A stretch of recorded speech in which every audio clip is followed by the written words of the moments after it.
You've had this moment. Something finally shifts inside you. You feel different, calmer, more grounded, more like the version of yourself you've been quietly working toward. And for a little while, it feels real, like something actually changed this time. But then, without warning, you react the old way. You spiral into the same overthinking, the same doubt creeps in. The same pattern you thought you were past is right back. And the question you're left with isn't just, why did this happen? It's deeper than that. Why does this keep happening? Why does my old self keep reappearing even when I'm genuinely trying to become someone new? Here's what most people never find out. Your old self isn't coming back to sabotage you. It's coming back because your brain is trying to stabilize you.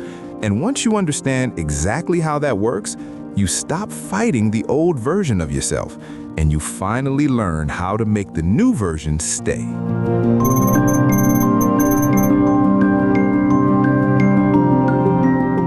Your brain has one central job, not to make you happy, not to help you grow, to keep you predictable. Because to your brain, predictability equals safety. And this is where it gets really interesting. There's a concept in neuroscience called predictive processing. Your brain isn't reacting to the present moment the way you think it is. It's using your past, your patterns, your repeated responses to predict who you're going to be right now. That means your identity isn't just a feeling. It's a model, a map your brain has built over years of repetition. So when your brain has spent years registering you as anxious, overthinking, doubting, people-pleasing, it builds an internal model that says, this is who we are, this is what we do. And the moment you start behaving differently, even if that behavior is healthier, even if you want it, your brain doesn't experience it as growth. It experiences it as unpredictable, and unpredictable feels unsafe. Just sit with that for a moment, because this is the part most people never realize. It's not that you lack discipline, it's that your brain is protecting a version of you it recognizes. It's that your brain is doing exactly what it was designed to do.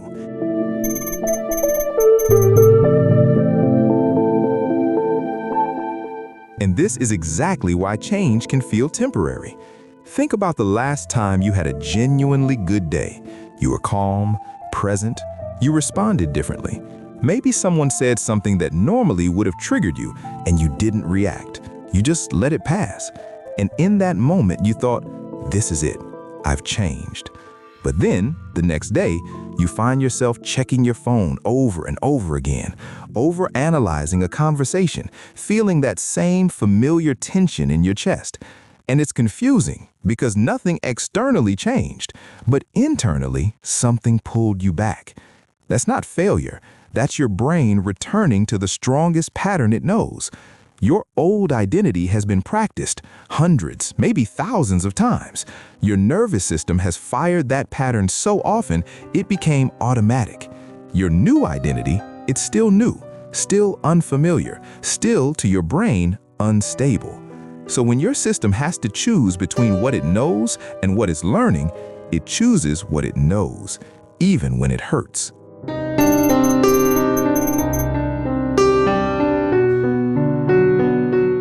Here's where it becomes a loop. You step into a new way of being, but it feels unfamiliar. So your brain sends signals.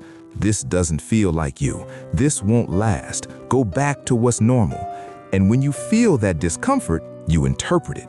You catch yourself thinking, see, this is who I really am. Nothing actually changed. I knew this wouldn't last. And that thought reinforces the old identity. So the loop becomes new self to discomfort to self-doubt to old self to familiarity to relief. Then it repeats. And here's the part that keeps people stuck. The more you judge yourself for falling back, the stronger that loop becomes, because self-judgment activates the nervous system, and activation pulls you right back into the pattern. Just notice that. You're not stuck because something is wrong with you. You're stuck because your brain is repeating a pattern it understands, and you've been interpreting that pattern as failure. Those are two different things.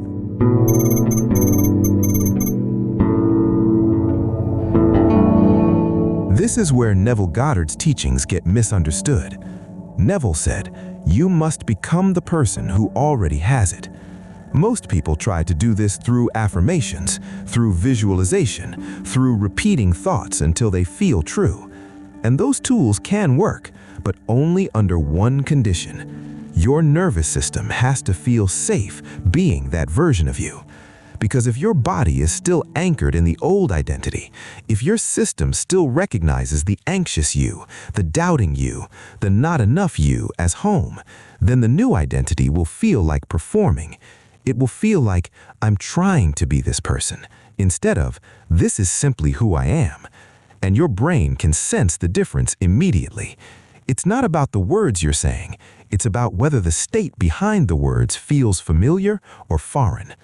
So the real problem isn't that you don't believe enough, it's that your system doesn't yet feel stable in that identity. Belief isn't something you think your way into, it's something your nervous system settles into, after enough repetition, after enough safety.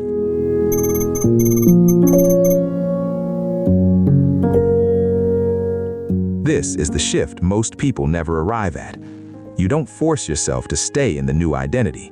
You train your nervous system to recognize it as safe. And that happens through repetition, not perfection. So instead of expecting, I should be this new version at all times, you allow, I'm going to move in and out of this until it stabilizes. In practice, that might look like this. You catch yourself overthinking, and instead of spiraling into self-judgment, you pause. You take one slow breath. You choose a slightly different response than the automatic one, even if it feels forced, even if it feels unnatural. That moment is not small. That moment is your brain receiving new data. This is also an option. Every time you return to the new version of yourself, even briefly, even imperfectly, you make that version slightly more familiar, slightly more recognized, slightly more safe. And over enough time, those small moments accumulate into a new baseline, not because you forced it, but because you were consistent without pressure.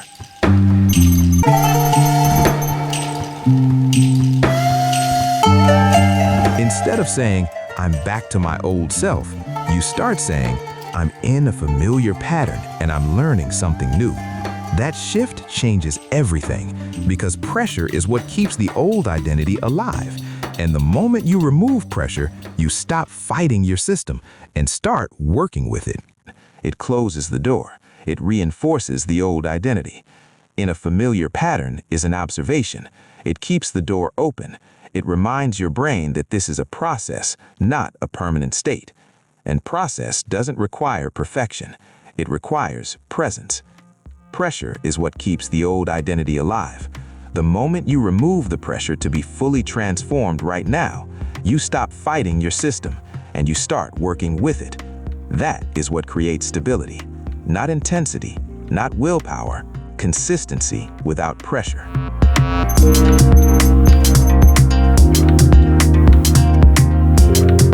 Pause here for a moment. Head down to the comments. On mobile, swipe left in the comments section to reveal the quiz. Tap your answer, then continue. What actually causes your old self to reappear? A. Lack of discipline. B. Not enough affirmations. C. Your brain returning to familiar patterns. D. Lack of motivation. The answer is C. Your brain returning to familiar patterns. Not failure, not weakness, a nervous system doing exactly what it was designed to do. So if you've been feeling like you keep going backwards, you're not. You're stabilizing.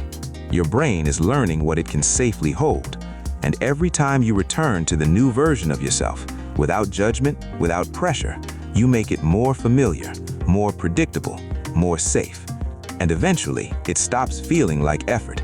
It starts feeling like you. There's one more layer to this, because even when you begin to stabilize internally, your environment can still pull you back into old patterns. And in the next video, we'll break down exactly how your environment shapes your identity and how to shift it without forcing anything. We regulate the body first, so belief finally works.